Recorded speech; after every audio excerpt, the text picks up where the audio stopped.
Oh, you're showing us that by just going no time required. Are you a runner? How's that? I was a runner. Oh.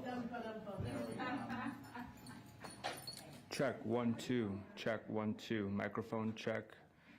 Tuesday, February. Mic check.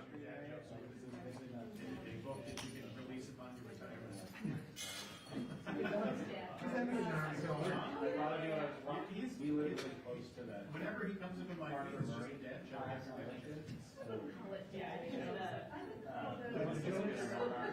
Yeah.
Thank you all for being here and good morning.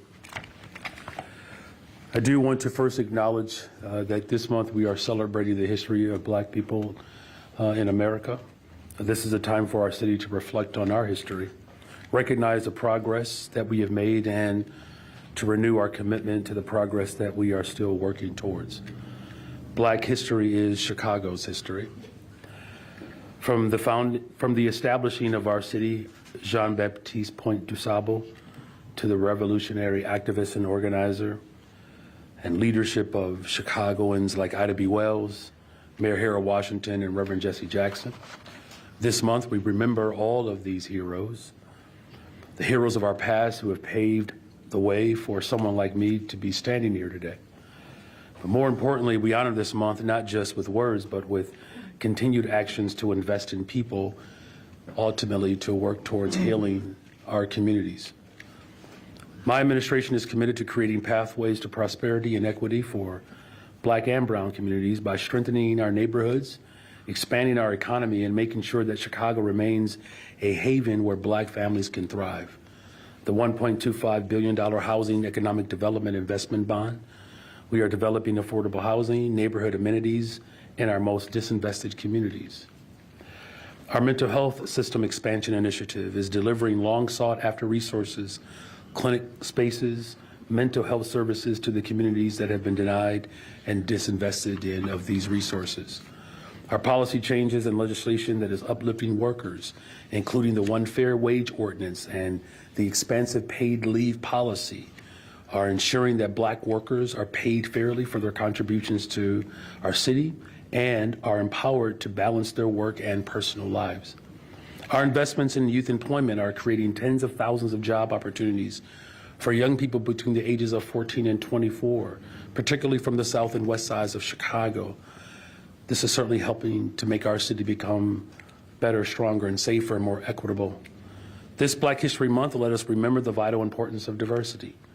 Diversity is the acknowledgement that our nation is an incredible space for the globe to have varying life experiences and perspectives that carry a richer, more vibrant society. In Chicago, we honor our city's diversity, and we will always remain an inclusive city. And with that, we'll take questions.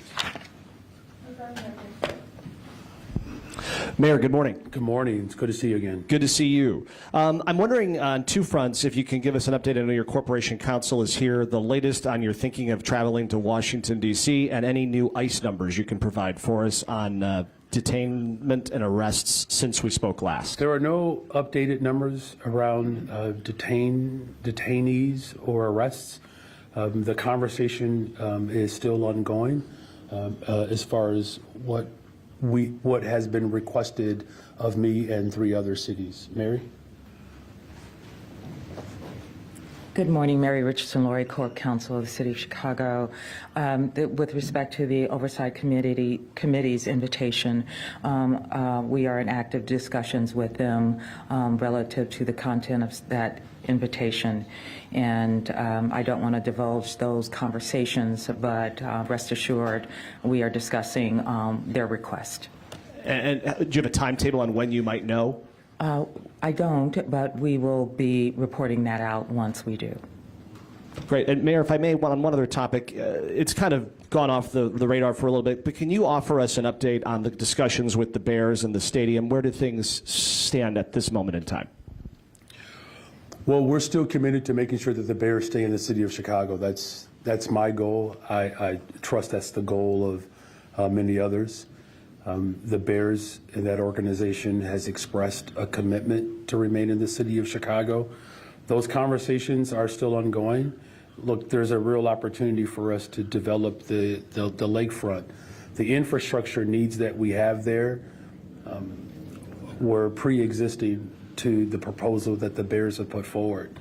The infrastructure investment is really about not just making the ingress, egress more palatable for the top tourist location in the state of Illinois, but it also allows us to develop that area and to build real economic advantages for West Side, South Side communities. The type of infrastructure investment that would create the jobs that would be not just to develop and transform the lakefront, but long-standing jobs. We're talking conservatively $8.1 billion of income, 43,000 jobs for the entire region, 24,000 jobs just for the people of Chicago. And that is just merely centered around the infrastructure that's separate and apart from the Bears paying for their own stadium. Those infrastructure needs are there regardless, right? And so I think it's important to note that the stadium would be paid for by the ownership along with visitors through the hotel tax, which is structured through ISFA, which are dollars that are solely there to build stadiums. Dealing with the debt on the asset right now that is depreciating is something that we have to deal with as well. All that is a part of the proposal. Again, there are conversations that are ongoing around, again, the stadium in and of itself, which is solely paid for by the McCaskey family, Bears ownership, and then the infrastructure needs that have been there long before even this proposal has been put forward. So the hope is that we get, true commitment from everyone to create jobs, to develop the lakefront, and continue to attract tourists to the entire museum campus. Good morning, Mayor. Good morning. A conversation we've been having in our newsroom, and I'd like to get your thoughts on it, is, from the top down over what's been happening over the past couple of weeks, does it change the meaning of what it means to be a sanctuary city? Does it mean less with all that's been going on? I've said this before. The goal of the Trump administration is to get us to surrender our humanity. And that we won't do in Chicago. Chicago is tough. We're a city that is made up of strong working class people. Immigrants from around the globe have found sanctuary in Chicago. Whether you are a Jewish immigrant, a Polish immigrant, an Irish immigrant. Remember, at one point, Italian immigrants were not welcomed. My family, as descendants of slaves, we were part of the second migration, and there were individuals that had issues with black folks migrating from the south to the north. So these are challenges that have existed for a very long time. But what is impressive about Chicago is that we always stand the test of time. And so for me, it doesn't change the meaning. In fact, it places us front and center to have a real substantive dialogue of what it means to be a global city. Now, look, there are laws. There are laws. I would ask respectfully the President of the United States of America to work with Congress to pass substantive, comprehensive immigration policy. We do that, we can set stronger parameters around how we create pathways to citizenship, how we have more support at the border. We actually fund judges so that asylum cases can be moved through faster. These are the intelligent, responsible decisions that need to be made so that we're not simply having a conversation around how a city situates its status in terms of its relationship to the globe. Thank you for that question. Next time, invite me into the newsroom conversation. I want to talk more about some other things, but that one I think is pretty impressive. Thank you for that question. Good morning, Mayor. How are you? Good morning. I'm doing terrific. Thank you. That's Good. a beautiful blazer. I appreciate the compliment. What's your reaction to the lawsuit regarding Bally's Chicago in response to the ownership stake for women and people of color? John, can you talk about that? Good morning. John Robertson, Chief Operating Officer for the City of Chicago. And so we all know that the agreement that was put together between Bally's and the City of Chicago was very specific in terms of what the requirements are. Part of that agreement included this investment component. It is to ensure that the economic benefit of this project is enjoyed by a broad array of citizens and for our city. And so we fully intend for Bally's to meet its full commitment as it relates to that. And we are going to continue working towards the construction of the permanent casino so that we are able to realize the revenue as well as the economic benefits that that project brings. What's the reaction to the lawsuit specifically, though? Thank you, Mary. Mary Richardson, Laurie Corp Counsel. The City of Chicago, along with the Gaming Board, both individually and as a board, were named with Bally's in the suit. So we will defend our position. We have begun the formative stages of analysis. There's a court case that is happening today that is the beginning of that process. It is likely that that will unfold over the course of many months, and we are happy to provide periodic updates, but we are in court as we speak on the very subject that you've asked about. Thank you. You're welcome. Mayor, the other question I have regards hemp. You're on record for wanting to tax it. The city's been on record with other unregulated things like vapes and getting rid of those. Why is hemp different in your eyes? We're on record of regulating hemp and making sure that it doesn't harm and destroy people. That's what we're on record. In fact, the regulatory proposals that we put forward were stronger than what was being proposed in Springfield. Now, in terms of how it is, taxed, that is a question that the legislative body will continue to undertake. Good morning, Mayor. My colleagues at WBZ reported that your administration is pushing a new draft of the Anjanette Young ordinance that does not codify a ban on no-knock warrants. How is this not a reversal of your campaign promise? So what we have done is we've worked with Anjanette Young herself, along with alders, as well as our police department, to come up with a comprehensive ordinance that will get at the challenge as well as the problem that we saw manifested unfold.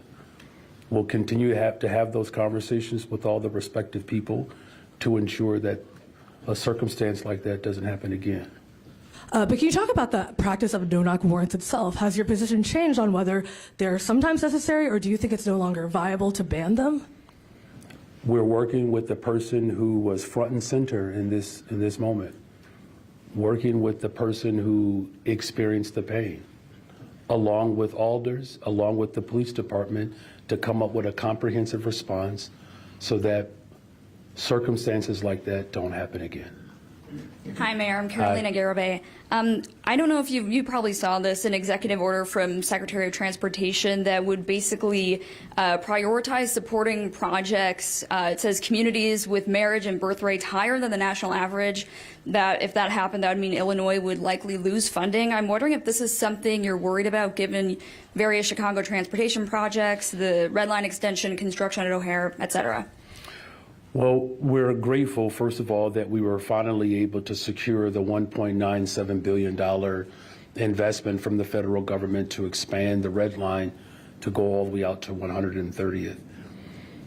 Look, this administration has demonstrated over and over again that it is committed to working outside of the parameters of the Constitution.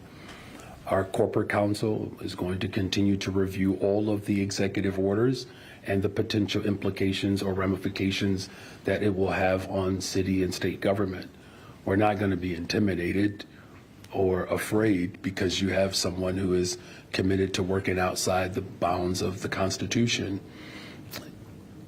And we've seen kind of a slew of executive orders the past couple of weeks. How do you kind of decide what you should actually be concerned about and what maybe is just talk? Everything that this president has put forth, we take absolutely seriously. Now, look, I know you all are aware of this because you've had multiple conversations with me. I've said multiple times that the extreme right in this country has taken issue with the results of the Civil War, and the proof is now positive. All that which we fought for during Reconstruction, particularly at a time as we celebrate the history of black people in America, whether it's birthright citizenship, whether it's them going after our ability to express our power through voting, its attack against women. I mean, these are all of the Reconstruction era victories. We know that this president is committed to dismantling the Department of Education. There were 5 demands of descendants of slaves: education, housing, transportation, health care, good paying jobs. Now, I've added a friendly amendment to those demands environmental justice. So we take all of those threats seriously, because if this president is willing to literally release every single criminal who partook in a coup, quite frankly, to work to overthrow or to undermine our democracy, his threats are real. And I'm going to continue to stand up for working people in this country. We're going to lead the way in the city of Chicago. So every single executive order, we see it as a threat, and we will do everything in our power to ensure that working people are defended in this city. Hi, Mayor. Anjanette Young told us that the no-knock ban was taken out of the working draft because in working with your team, your police superintendent, and COPA, she concluded it wouldn't be politically viable. Is that your opinion as well, and can you explain more around your thinking and your team's thinking around taking that out? Look, as I said before, our comprehensive response to this tragedy in the city encompasses the voice of the individual who experienced this tragedy, along with our police superintendent and alders. All of us have to come together to recognize that we have to respond to something that was harmful. And there's a draft and there are ongoing conversations to figure out how we can have an ordinance that works for everyone and that we can put residents at ease, that they won't be subject to those type of interactions with law enforcement. And if it's not included in the ultimate draft or ordinance that gets passed, do you still think a no-knock ban warrant is a no-knock warrant ban is necessary in the city, or is that just not something that will be needed after the reforms in the current ordinance? Well, we're going to continue to work through the draft. What I will say is we want to make sure that the interactions that residents of the city of Chicago have with law enforcement are interactions that build trust and exemplify constitutional policing. That's the ultimate goal here. We're going to continue to work with the police department, alders, Miss Anjanette Young, and she's been very courageous throughout this entire process. I'm very much committed to ensuring that these interactions between residents and law enforcement are constitutional interactions and that we don't exacerbate distrust and harm. Hi, Mayor. Taxpayers are being asked to pay $1.25 million to compensate the family of Dexter Reed. The settlement also includes unspecified reforms on pretextual traffic stops. Do you think the use of pretextual traffic stops needs to be curbed, and what types of reforms are needed? Well, there's not a question of whether or not if we need reform. I believe everybody's committed to that. That's why we've been working collaboratively around establishing constitutional policing through the consent decree, from trainings to making sure that there's better supervision, closing cases. But as far as the particular ask, Mary? Mary Richardson, Laurie Corp Counsel. We are under judicial seal relative to any terms associated with that particular matter before the court. It is inappropriate. Indeed, it is not allowed for us to speak about any terms under discussion and before the judge. We are prohibited. So there's nothing that we can say here in terms of the terms of that, any potential settlement. And anyone who does say it, who is in my position, would be violating a court order. I will not do that.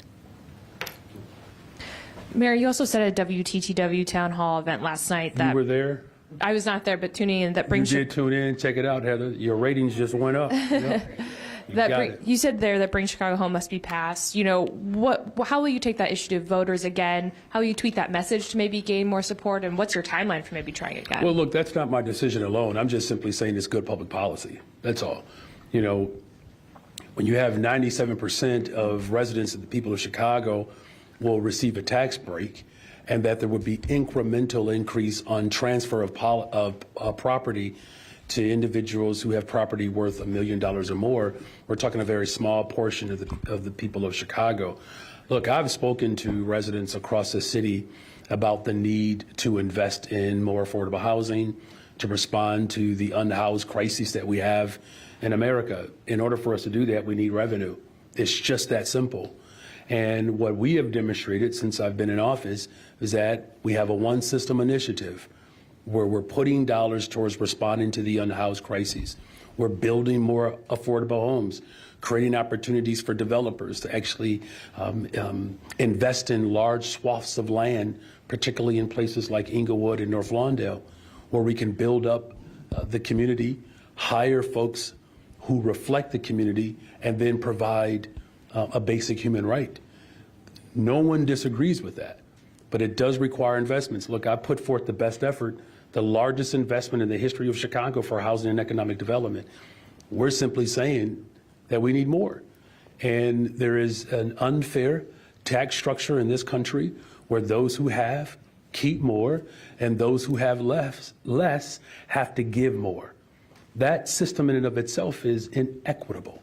And we're going to do everything in our power in the city and work with community organizations, work with businesses and corporations to ensure that we have an equitable tax structure that allows us to meet the needs of everyday people. Hi, Mayor. Hi, I know you were there. Nice job. I was, thank you. I wanted to follow up on your remarks about Bring Chicago Home. You said that it was the corporations and the ultra-rich that leveraged the city's migrant crisis to essentially defeat Bring Chicago Home. Are you concerned that that kind of rhetoric will make it harder for you and your administration to work with Chicago's business community? I spoke to some people who took exceptions to those remarks last night. Well, we have to tell the truth. What I take exception to is that we've allowed people to go on and on in this city without access to a basic human right. The fact that people are more offended by us challenging them to do more than the issue in and of itself is problematic. Now, look, it's no secret of what my values are. Now, if people want to see us respond to this housing crisis, we know the amount of money that was spent to conflate the issue. We know it. We know it. There's evidence in that. Now, I've said that I will speak and work with anyone. What we're not going to do is we're not going to be dishonest about the challenge here. We know why in the first place that the referendum is even called for. When Cook County Board President John Strozier said that we should do this in 1996, it was the same interest that forced this type of process in Springfield under a Republican control body. Now, we have to tell the truth to people. Now, it's hard for people to accept that, but you know what's harder? It's harder for people to afford homes in the city. You know what's harder? It's harder to pass budgets when you don't have more financial options to respond to the demands that people have. So, look, if people take exception to the things that I say, this is not personal towards these individuals. I have a moral responsibility to tell people the truth about what's available and what's keeping us from having access to what's available. I'm going to stand up for working people in this city once and for all, and if individuals wish to join me in that effort, they can reach me. They know my number. So the next time they say something to you that they take exception to, just say, call the brother. He'll answer. Shifting topics, Governor Pritzker issued an order through the state's Department of Human Resources that those who had participated in the January 6th insurrection should not be offered state employment. Should you issue an executive order preventing anyone who participated in the January 6th insurrection from being employed with the city, or most specifically, the police department? Mm-hmm.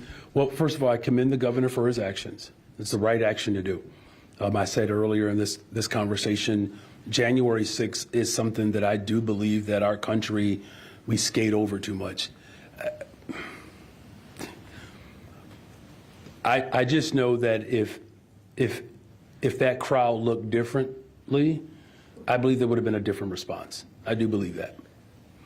And the fact that we have a president that essentially exonerated and made it okay for that type of threat against our democracy, that is disconcerting to say the least. As far as what we will do in the future, we're going to continue to have conversations about how we make sure that the best and the brightest individuals show up and work for our government. But we have not made any decisions around any particular group that we would consider restricting. But what I will say that our standard for public service has to remain high, because the people of Chicago have to be able to trust that the people who show up every day on their behalf have their best interests at heart. Hi, Mayor. On Bring Chicago Home, like for the remainder of your first But term. apparently, this really provoked folks. Go ahead. That's all right. Well, I mean, because you're describing why it's important, right? But you haven't, I don't think you're committing to, will you seek to a resolution at City Council like you did last time to put it on the ballot so that it actually is before voters? But again, that's not a measure that I will go into in isolation. That's a conversation that we have to have with advocates and other city council leaders.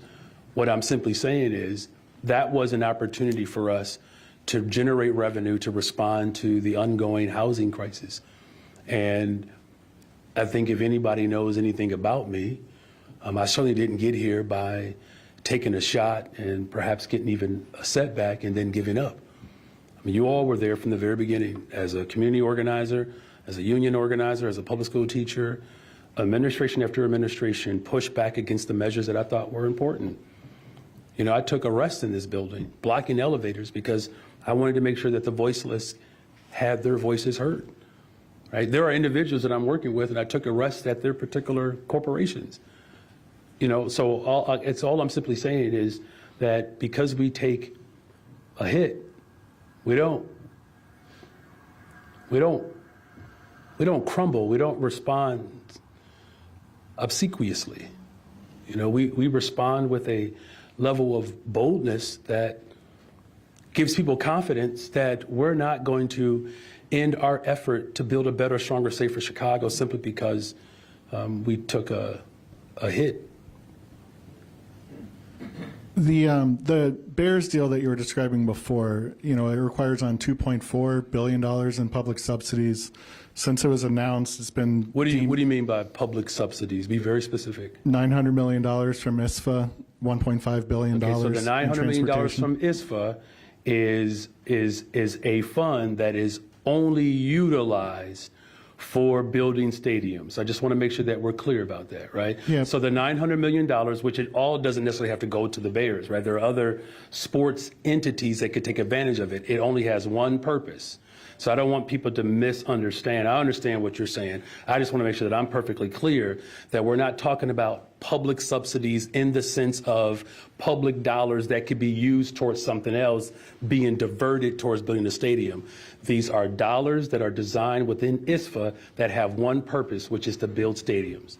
ISFA's authority ends in 2032, and that tax would be used to pay down McPier bonds. So it is a choice to extend that authority past then and give a team like the Bears, who are calling for $900 million. But my question is, or any other team that is asking for it. but the Bears plan specifically calls for $900 million to the Bears. So Well, other of course teams they're have going asked to. for Of more. course they're going to ask for all of it, but no one else has asked for anything there yet. I guess that's where we're getting on my Okay. question. All You right. know, All the right. state, specifically Pritzker, has called this dead on arrival. Since then, the team has discussed or explored looking at the Michael Reese site. Since last, whenever that was, May, right, when they unveiled it, have you spoken with the Bears and told them, hey, this current structure isn't going to work, you have to put in more private funding? Have you, do you like the idea of going to Michael Reese? Like, what more would you like to see out of the Bears, either on location or funding, to re-pitch the state on this? Yeah, it's a great question. So first of all, there's no plan that has been presented at the Michael Reese site. No one has presented me a plan. We don't even know what those costs of that site would be. So if people are interested in that site, they should actually show up with a plan. Because the assumption is that somehow this site will make it more palatable or easier. We don't know that. In terms of the ongoing conversations, as I said earlier, the goal is to keep the Bears in Chicago. But here's the bigger goal. The goal is to create economic opportunities so that we can continue to grow our economy. And I just want to make something perfectly clear. And I thought I was clear earlier. The infrastructure needs along the lakefront exist, separate and apart from the proposed new stadium. Now, I don't know when the last time you all had a chance to go or attend a concert at Soldier Field, But getting in and out, it's horrific. It's bad infrastructure. It's the top tourist location in the state. This museum campus and green space that we have to open up along the lakefront is paramount. We need that anyways. In fact, there have already been proposals around the infrastructure needs on the lakefront that predate this proposal. The reason why I'm laying that out is because whether it's the current proposal or another proposal, that site has infrastructure needs. It's an opportunity to create jobs. That's quite frankly, look, I like when the Bears are winning. I do. I think all of us like when the Bears are winning. And I think having a dome stadium and all of the different revenue that could come from a stadium, by the way, that the city would own. So the billionaires would pay for a stadium that the city owns. And I'll pass it to Mary just in a second. But the ability to create long-lasting jobs and economic opportunities for the working people in the city, that is my primary goal. To have a public space that has a public benefit that creates jobs. We're talking about 43,000 jobs. 23,000 jobs just for Chicagoans. $8.1 billion of income into our region. That's exactly what we need right now. But Mayor, do you want to add anything else around the conversation? Mary Richardson, Laurie Corp Counsel. Amongst my duties include ongoing negotiations with the team. Those discussions continue. We are finalizing varied aspects of that transaction, and they will begin to have additional conversations they need to have with the state. But we continue to have an active dialogue with members of the Bears team. I'm sorry, if I could just follow up on that, do you mean, because the funding, the funding obviously comes from the state. You're talking about locking up a deal or close to a deal on the share of Park District revenue? Is that what you're? No, we're in the normal course when one is building a stadium, particularly one of that size in this city, you have a host of what we call deliberative or definitive documents that go through in order to deliver on that promise. So we're still in discussions with the Bears, and we are hopeful that we are going to be able to deliver on a stadium within the city of Chicago. Thank you for that question. Hi, Mayor. Hi. You mentioned the Department of Education earlier. There's new reporting out from NBC News that the White House is preparing an executive order to dismantle it. I want to ask you, if Congress would approve such a thing, what specific impact do you think that would have on the city of Chicago? Would there be, funding concerns, other things that we haven't even thought of? Yeah, it's dangerous, irresponsible, reckless, all of the above. And it would have a profound impact, not just the city of Chicago, but the state of Illinois and the entire country. I just saw recently some schools being closed down in Dallas, Texas. The undermining of public education is a real threat to how we sustain our democracy. It's through the public space in which debate takes place. It's through the public space, particularly our public education system, where we explore history and have debates around the causes of the American Revolution, discovering the Civil War, the Trail of Tears, the Louisiana Purchase. You can tell I'm nerding out now. These threats are real, and so it would cause impact with our special education, bilingual education, transportation within our school districts across America. And this is why I've said from the very beginning, as a public school teacher and as a parent, and I know people have tried to make my status as a public school teacher and as a parent as a liability, which I find to be, quite frankly, to be ironic. We're a system that is built to support families, where individuals who do the work, who support their families and support these children, that somehow that would be a liability. And so that's why we're working hard to push back against this administration, whether it's a president or a CEO. We cannot accept threats that would ultimately provide be detrimental to the sanctity of public education. And so those threats are real. Again, special education, transportation, bilingual education, defunding the Department of Education would be a slap in the face to black folks in particular, but working people. I've quoted W.E.B. Du Bois before. Public education at the expense of the state, particularly in the South, after all, is a Negro idea. It was one of the major demands of descendants of slaves. And so this is what I'm saying. This president, this administration is dead set on relitigating the Civil War. There's a clear distinction here. Either you support the Constitution or you do not. And it is very clear right now that President Trump, as well as any of the individuals that support his existence, are obviously working on the side, on the outskirts or out of bounds of the Constitution.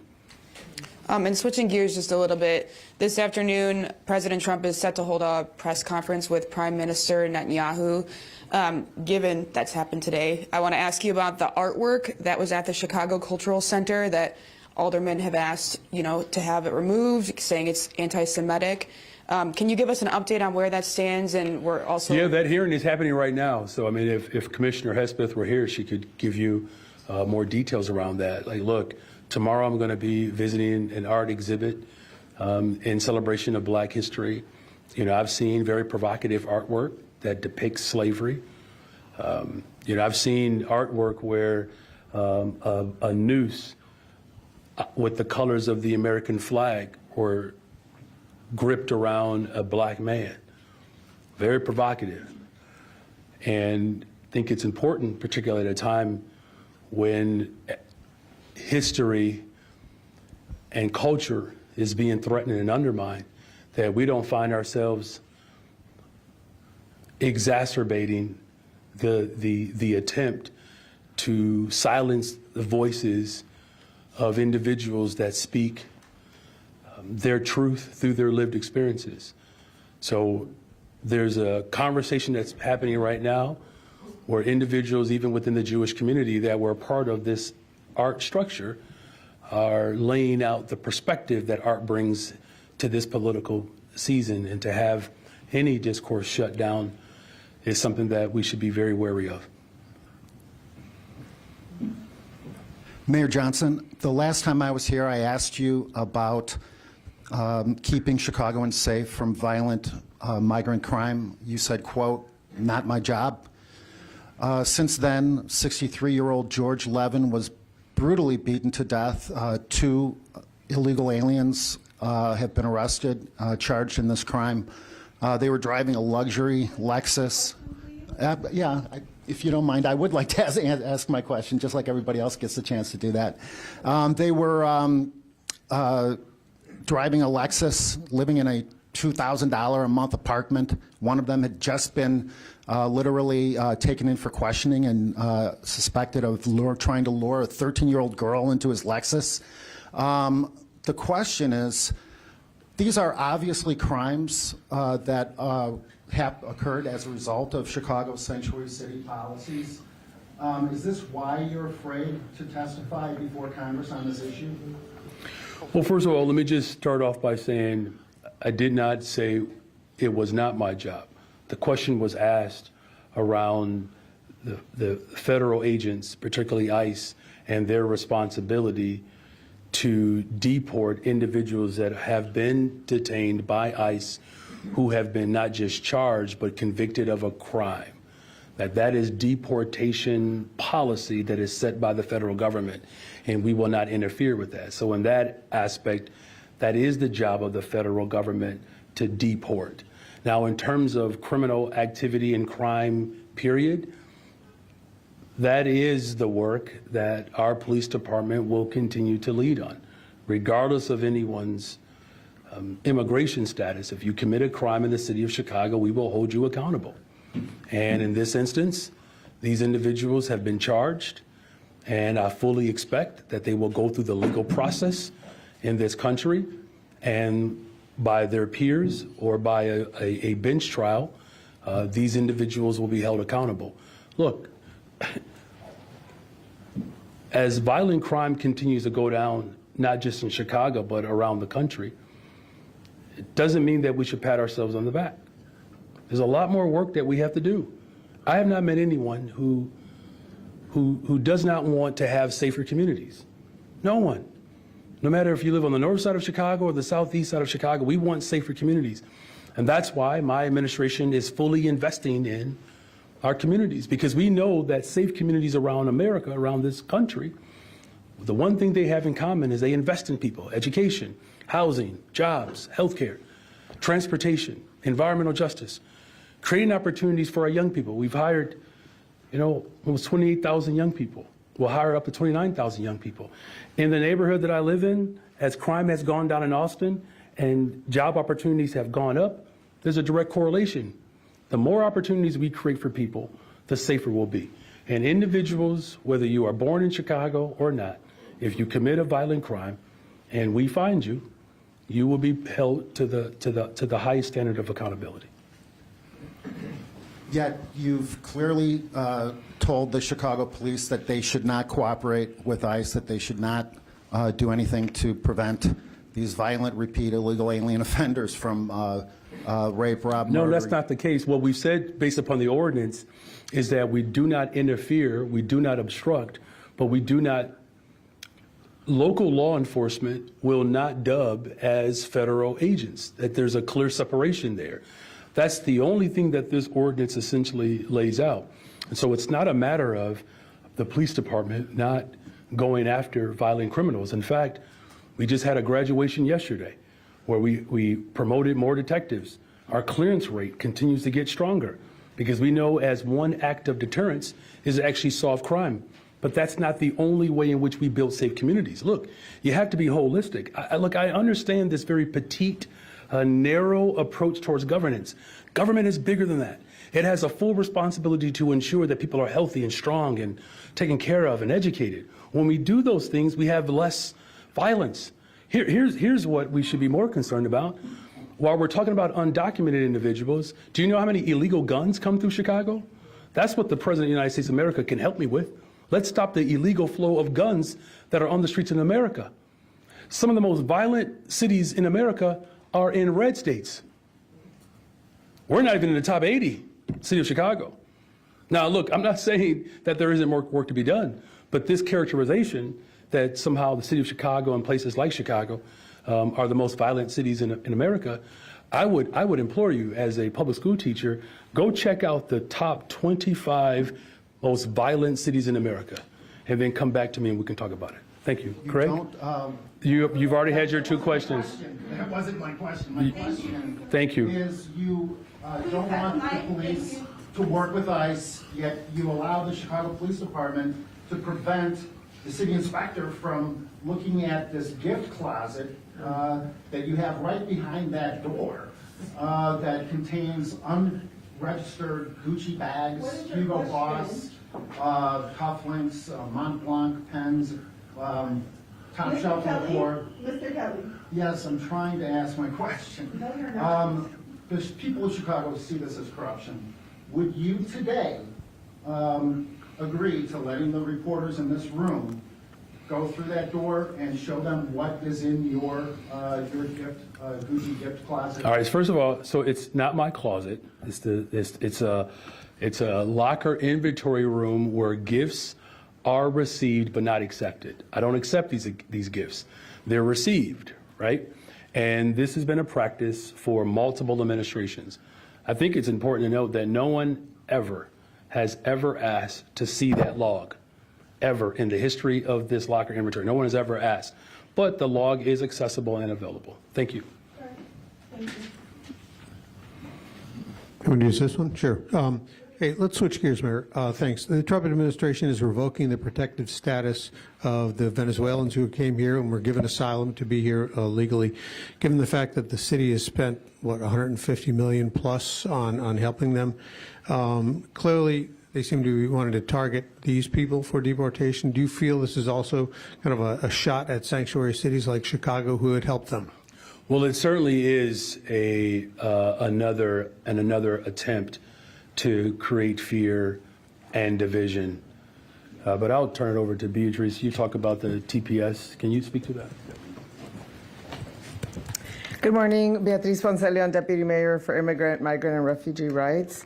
We just learned that there's this possibility has not yet been published in the Federal Register that TPS will be revoked and no extensions allowed. What that would mean is that there's a group of Venezuelans in April that would lose their status and then another in September.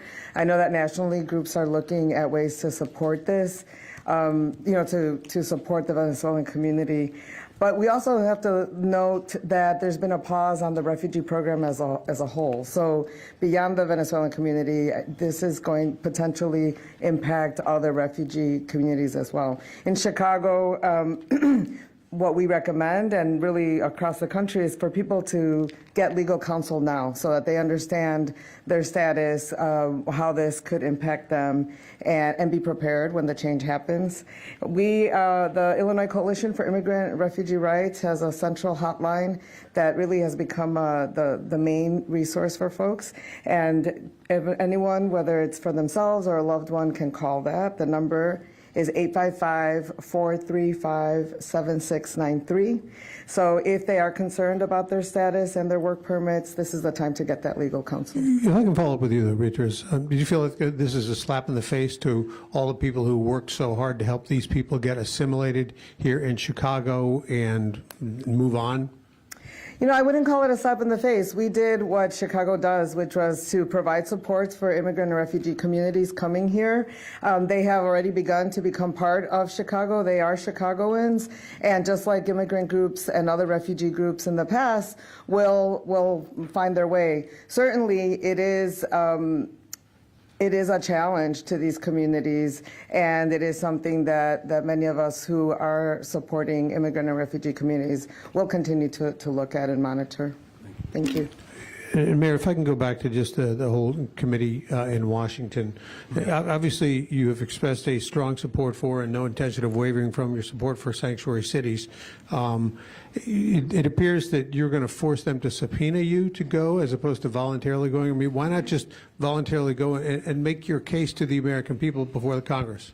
Well, as I've said, and as our corporate counsel has indicated, there are ongoing conversations. This is not just simply about testimony. There are, if you look at the entire scope, Mary, I believe I'll get this correct, the entire scope, there are documents that they're asking for. There are other mayors that they are asking to have these conversations with. I have a pretty strong relationship with Mayor Wu in Boston.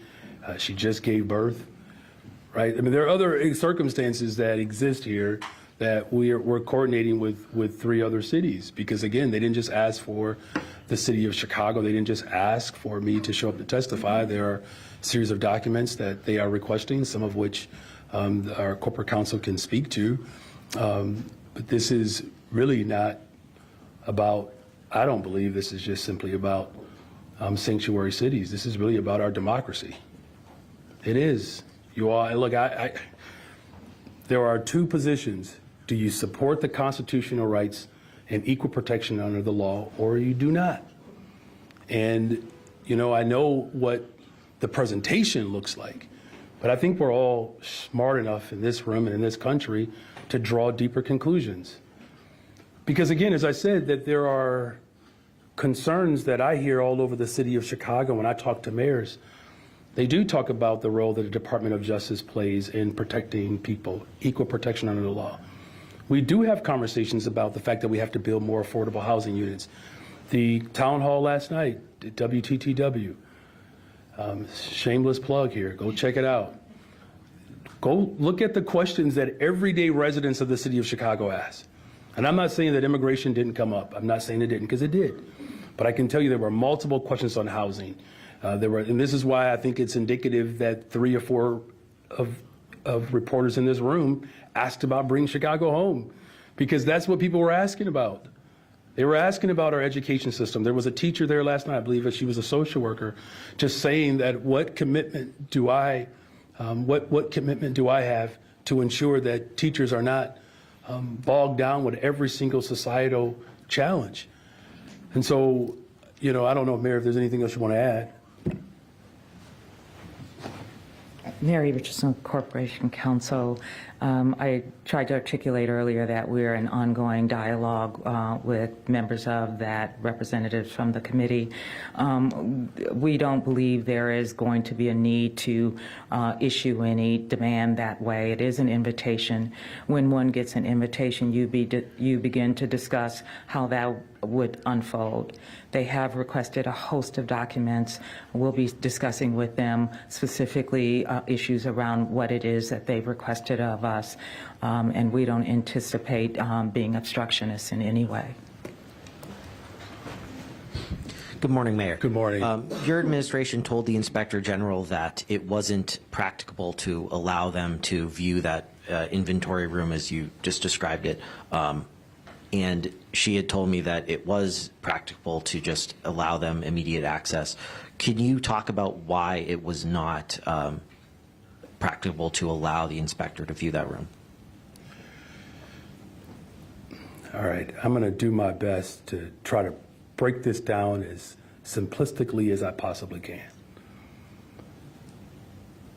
You just can't come to the 5th floor demanding to roam the 5th floor. The FBI can't do that. Just can't do that. And there are people in this department, I want to make this point absolutely clear. And the history of the city of Chicago, whether it's the OIG or any other individual, has ever asked to see the book log. Just by show of hands, how many of you in this room knew that such a room existed prior to this? Just by show of hands, just look around. No one in this room ever heard of such a room. Now, the log was designed by Mayor Sawyer because there were gifts that were received and not accepted by other administrations. It was Mayor Sawyer to put together a practice to log the gifts that are received and not accepted. The fact that you actually know what's in the room gives you some indication that I'm clearly not accepting them. That's why they're in this room. Now, I'm going to turn it over to our corporate counsel. There is a process. All of you understand process in this room by way in which you can access the 5th floor or anything that is designed for the public. Now, why did these particular individuals show up on this particular day for the first time in the history of Chicago to seek out this room that I have not even seen? I don't know their motivations. I'm simply saying is that there is a process. Mary? And if I may add, while Mary's walking over there, the Inspector General argues that the law is on her side in allowing her to show up unannounced and force you to cooperate with an investigation if it is practical, as she had told me. If you guys could just open the door, that would be like the practicability standard that you should follow. Mary Richardson Laurie, Corporation Counsel. I won't lean into the characterizations that you've proffered in terms of whether or not she said it was normal or proper, et cetera. Let's talk about, because having two people show up is not within my experience, and many of you may know, I've been around for a bit. That's never happened. It would not be normal. Indeed, it's inconsistent with how one would conduct such an act. But let me focus us on what we will be doing going forward, because that is going to be the normal. When gifts are provided, every mayor, and I've been affiliated with many, but every mayor receives gifts from people who visit, dignitaries who visit from other countries, people who are in communities who believe they ought to acknowledge the mayor and his good work by giving them gifts. Typically, the way that works is that is then brought back to the hall. and it is placed in a log. Sometimes you don't know who that person is, and it will list, say, unknown. Sometimes you do. We're going to make sure that we have a process that acknowledges the date that it came in on, to the extent that we know it, who gave it, and their affiliation. For this room, you should be aware that those logs are going to be posted publicly. It's not going to be a question of individually departments or those who feign a version of investigation having access to it. All the public should know.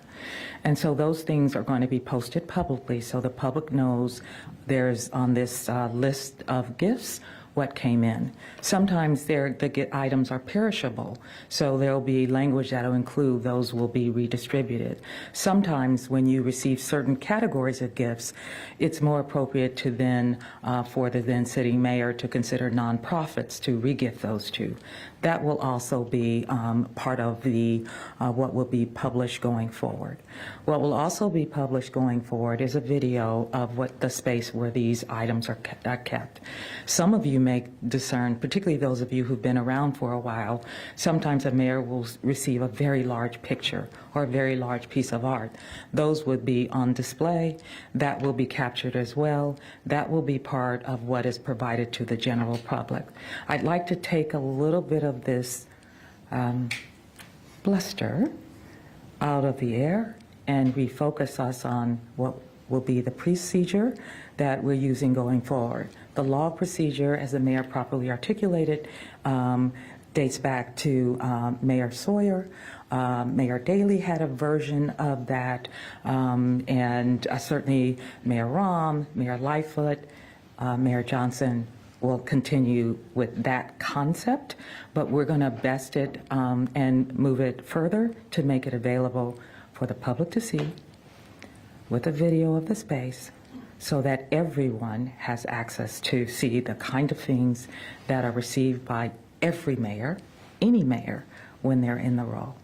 Understood, and I'll pass it in a second. But I just, to clarify, when you said about the identities of gift givers, I know that the IG had raised issue with a large number of those gifts not having a giver. Are you saying that those are situations where you don't know who they are? Typically, may I give an example of what happens? You have the mayor's out at a site, and he has staff with them. A person walks up and say, I really love your mayor.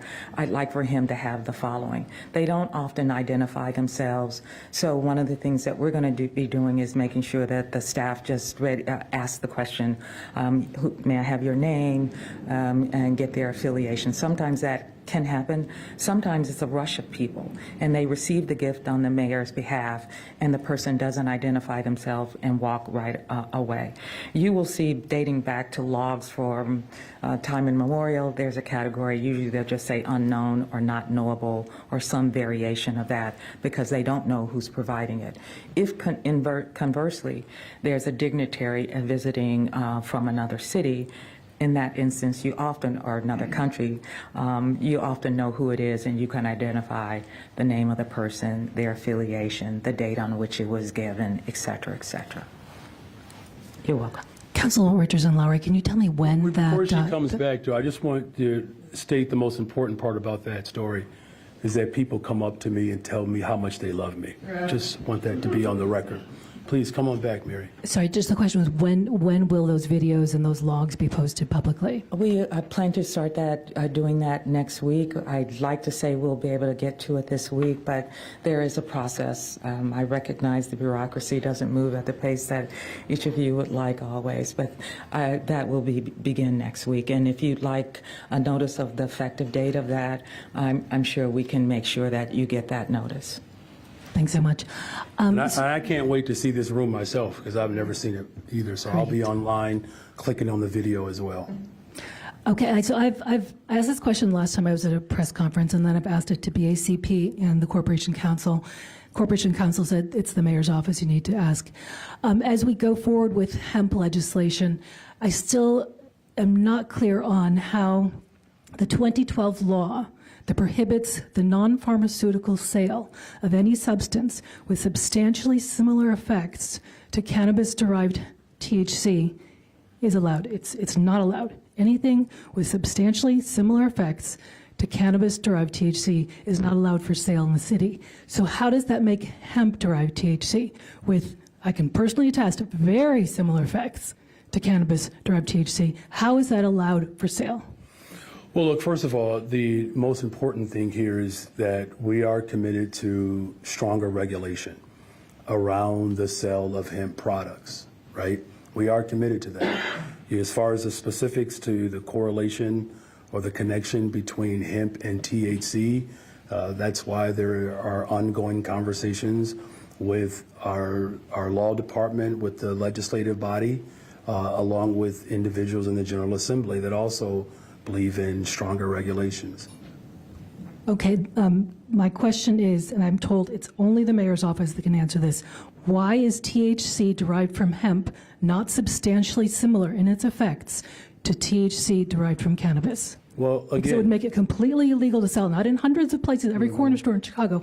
It would be illegal to sell anywhere in Chicago if someone was following the law. again, I believe all of those efforts are being worked through, and there are ongoing conversations around stricter regulations and what a taxing structure could look like. So just to be clear, nobody in the city has been able to explain this, including law, BACP, or the mayor's office.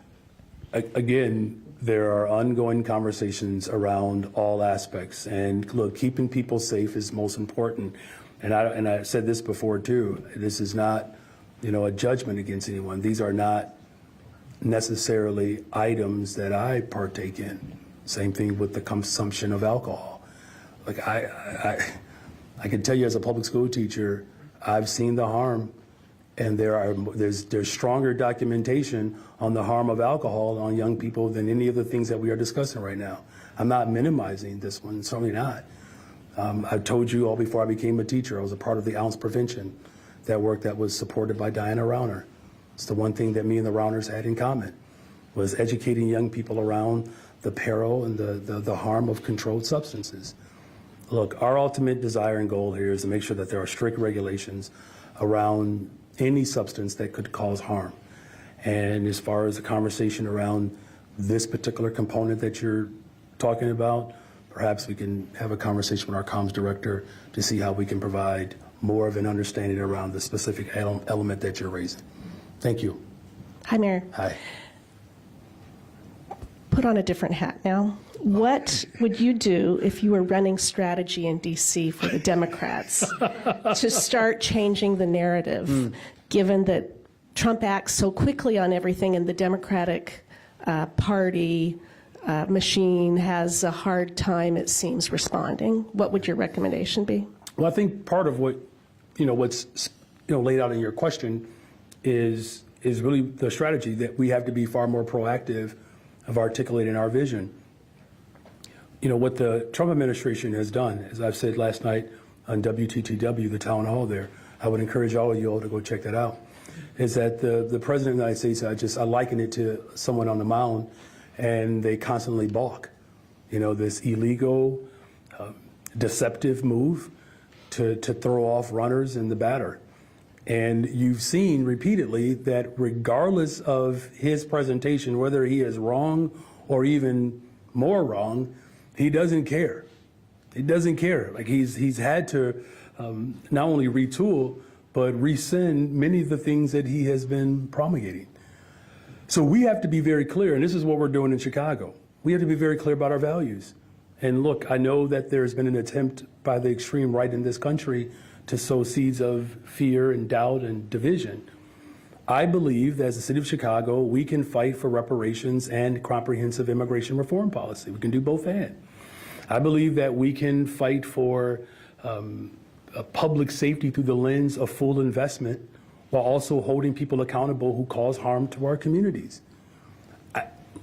The things that we get right and the things that we do well, we have to continue to tell that story. I will say this, and I mean this with all sincerity. This is where I need you all's help. This question was asked last night, WTTW, this town hall. I said, what keeps you up They at pay night? you for all of this. This is what keeps me up at night. It's the fact that people in the city do not fully know what's fully available to them. I need you all's help as we have these town halls, and they don't all have to be sponsored by, a particular public news outlet. But when we have these conversations around what's available like we had a meeting just the other day ago in Austin about how we are going to work to spend the $432 million for the families who need support for the recovery of their homes, that the damage was caused by the torrential rainfall.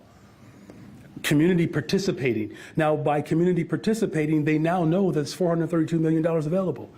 And then we're bringing in developers, particularly black developers, who can actually help get the contracts through an open process to be able to repair these homes. And so, for me, it's why I've been so adamant about standing up for working people. The people that I talk to, and I talk to people all over the city of Chicago, I'm asking you all to trust me on this.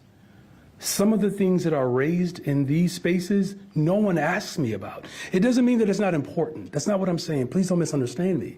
I'm saying that when I talk to everyday Chicagoans, they're either nervous or afraid around immigration or their child's education or being able to afford to live in the city.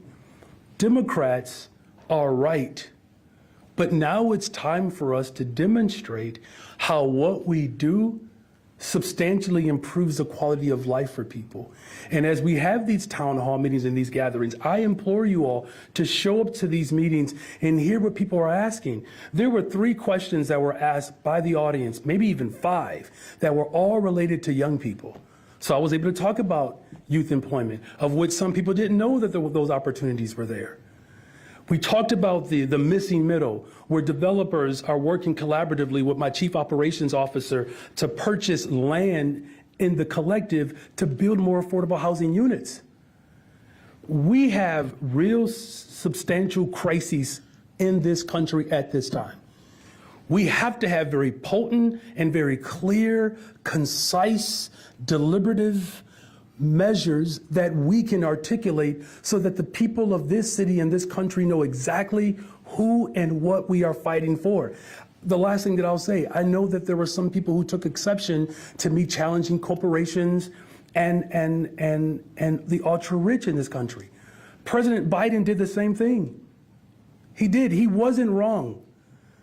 And so what we have to do is be far more proactive and dare to be bold and audacious, and not this obsequious type of response where we are responding as if we are in servitude to this administration. Proactive, organize, tell the story of the people. And I would implore and I would invite you all to participate or hold your own town halls. You don't have to invite me to talk to residents of this city about what they want. And then we can say either we're going to deliver that, we're going to organize to get it, or that we are already doing it. And the more we get that message out, the more we tell that story, I believe it's going to strengthen our ability to actually make sure that this country gets back on track. Governor Pritzker has been one of the more outspoken folks on this. Have you and he talked about that? Are you finding common ground in opposing the White House? Thank you for that question. Lots of common ground with the governor. Lots of common ground with the governor. Does that mean you're talking more? Well, I think more is a relative term, quite frankly. And honestly, I'm not going to get in a back and forth. That's not how I operate publicly. I will say this, that I speak to the governor. I also speak to state reps, state senators. There is a real opportunity for Democrats to lead in this moment. That's why I don't find it to be very productive to point fingers. That's why you don't see me do that. Not at each other. Now, I will challenge people when we have to do better, just as folks get to challenge me. But to describe relationships or to get into any type of back and forth about how many calls are made and how much more, I'm not going to do that. I'm saying that I'm committed to ensuring that working people and our values are front and center. And to your question, you're absolutely right. There is a real need. It's not just an opportunity. It's a need for us to offer up more clarity in this moment. And that more clarity is centered around building a better, stronger, safer Chicago, a more inclusive economy where everyday working people can live freely, can live in vibrant, safe communities. That's what I want for Chicago. That's what we are moving in this city. And I believe that's an opportunity for Democrats across the country to see not only what I'm doing, Brandon Scott youth employment, violence is down in Baltimore. Andre Dickens, building more affordable homes in Atlanta. Paul Young in Memphis, building more affordable homes. Tashara Jones, looking to expand economic opportunities to grow St. Louis, where you all know that's where my wife is originally from. So I don't mean to be long-winded. I think that there is a really unique moment in our country's history where clarity of consciousness has to be the prevailing form of governance and not this sort of tit for tat around some of these more, again, isolated discrepancies or issues that people might have. All right, thank you all very much. Thank you.